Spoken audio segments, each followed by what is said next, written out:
নমস্কার বন্ধুরা, আমি ঝুমা ভৌমিক কিচেন অ্যান্ড ব্লগসে আপনাদের সবাইকে অনেক অনেক স্বাগত জানাই। আজকে গরমের জন্য একটি পারফেক্ট যেটি রেসিপি, সেই রেসিপিটি নিয়ে এসেছি ঝিঙে দিয়ে রুই মাছের ঝোল। এর জন্য আমি নিয়েছি ঝিঙে, এখানে 3টে ঝিঙে আছে, আর আলু একটা নিয়েছি, লম্বা সাইজ করে কেটে নিয়েছি, আর নিয়েছি কাঁচা লঙ্কা বাটা আর আদা বাটা।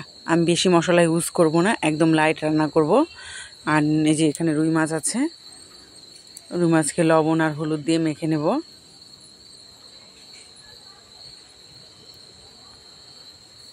আমি মেখে নিয়েছি। আর গরমে এইভাবে ঝোল খেলে অনেকটা খাওয়াতেও রুচি আসে। কড়াই বসিয়ে, কড়াইয়ে গরম হলে তেল দিয়ে দিচ্ছি। তেলটাকে একটু স্প্রেড করে নেব। আমি একটু বেশি করেই তেল দিয়েছি। সবগুলি মাছ একবারে দিয়ে দেব। সবগুলি মাছ একবারে দিয়ে ভেজে নেব।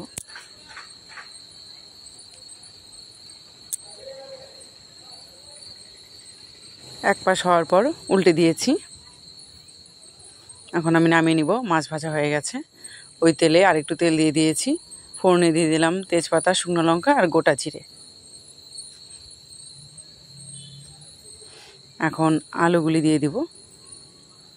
আমি আলুগুলি আগে ভাজিনি, একবারে ফোড়নের মধ্যে ভেজে নিয়েছি, একটু লাল করে ভেজেছি। এত গরম পড়েছে যে কোনো কিছু খাওয়াতেই রুচি নেই, কিন্তু এভাবে খেলে একটু রুচিটা ফিরে আসবে। আর এখানে আমি মশলাগুলি দিয়ে দিলাম, আদা বাটা আর লঙ্কা বাটা। আমি বেশি গুঁড়ো মশলা ইউজ করব না বেশি। একটু জল দিয়ে দিলাম মশলার বাটিটা ধুয়ে। এখন দিয়ে দিব পরিমাণ মতো লবণ আর একটু হলুদ গুঁড়ো।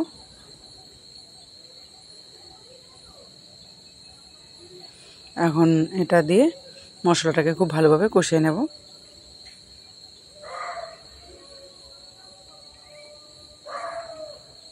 মশলা খুব সুন্দর করে কষিয়ে নিয়েছি, মশলা থেকে তেল ছাড়তে শুরু করেছে। এখন এই সময়ের মধ্যে আমি ঝিঙেগুলো দিয়ে দিলাম। ঝিঙেগুলো বেশি আগে দেবেন না, ঝিঙেগুলো একটু পরেই দিবেন, কারণ ঝিঙের সবুজ ভাবটা যদি চলে যায় তাহলে স্বাদটা অনেকটা নষ্ট হয়ে যায়। ঝিঙেটাকে মশলার সাথে খুব সুন্দর করে মিশিয়ে নেব। রান্নাটা করতে অতটা সময় লাগে না, খুব কম সময় হয়ে যায় রান্নাটি।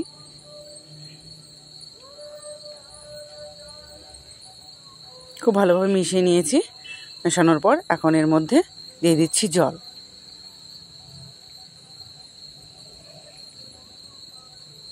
জলটাকেও মিশিয়ে নিচ্ছি।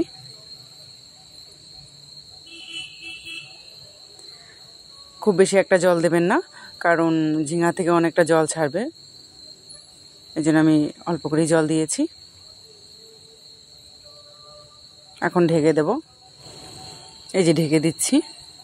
ঢেকে 5 মিনিট মতো রান্না করব। 5 মিনিট পর খুলছি। এখন দেখে নেব ঝিঙাগুলো সেদ্ধ হয়েছে কিনা।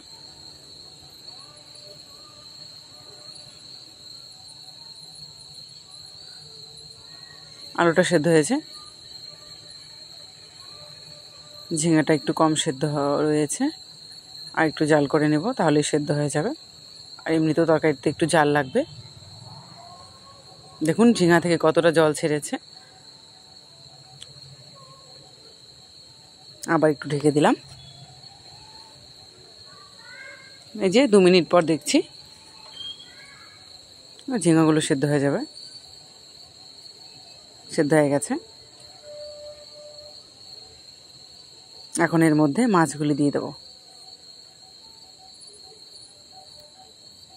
আর আমার রান্না যদি আপনাদের ভালো লাগে তাহলে আমার চ্যানেলকে সাবস্ক্রাইব করবেন, আর রান্নাটিকে লাইক, শেয়ার এবং কমেন্ট করবেন। আর আমার পাশে যারা আছেন এখনও পর্যন্ত তাদেরকে অনেক অনেক ধন্যবাদ। মাছগুলি দিয়ে একটু মিশিয়ে নিলাম। এখন এর মধ্যে আমি হাফ চামচ জিরে গুঁড়ো ইউজ করব। হাফ চামচ জিরে গুঁড়ো দিয়ে দিলাম, দিয়ে একটু মিশিয়ে নিলাম।